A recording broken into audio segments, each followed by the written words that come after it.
نظم نوم دی بینومه بینومه اے پشلیدلی شان تنبو کې اوسېدونکې ګله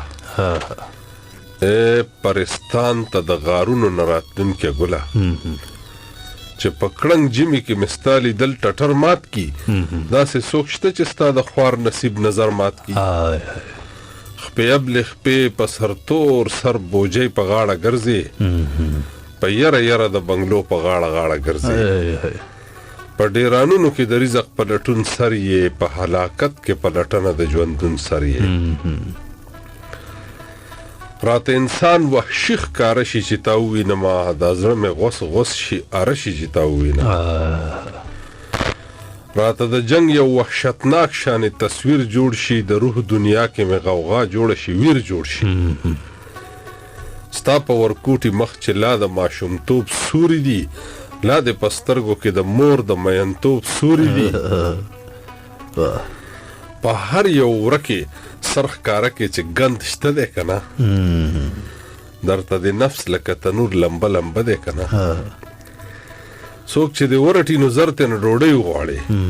په وړه خوله باندې وړه وړه روپۍ وغواړي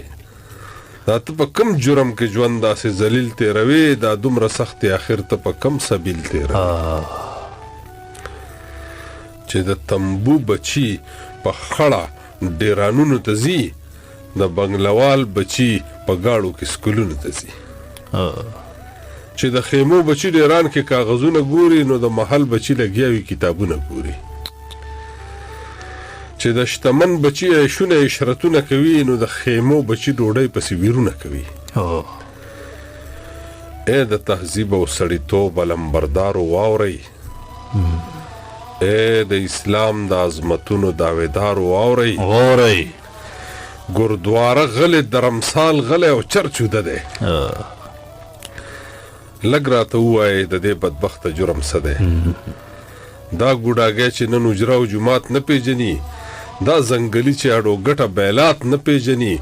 دا زما هغه جنګ ځپلی ننګیالی بچی دی چې نن بې کوره بې وطنه دی پردی پردی دی د ده نیکونو ته دنیا لاس په نامه ودرېده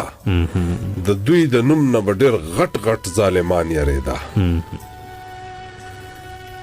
جنگ د سڼګانو کې دا خوار لکه چیندخ پیتی شو جنگ د سڼګانو کې دا خوار لکه چیندخ پیتی شو زما بچیو په پردو تیلو کې لاړ ستی شو د انسانانو د حقونو دعویدار څه وایي د عالمي کلي د خان فرمان بردار څه وایي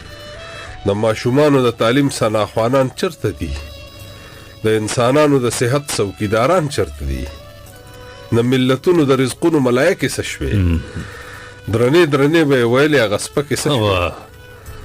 زما بچیه بل څوک ستا بېله ادیب نشته دی بس خفه کېږه ما په مونږ کې څه تهذیب نشته دی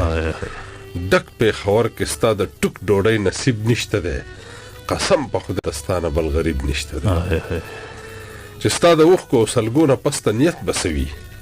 چې ستا د مور او پلار د سرو وینو قیمت بسوي ته چې رالوی شې نو چې ستا انسانیت بسوي ته چې مونږ نه به کوې هغه نفرت بسوي زما بچیه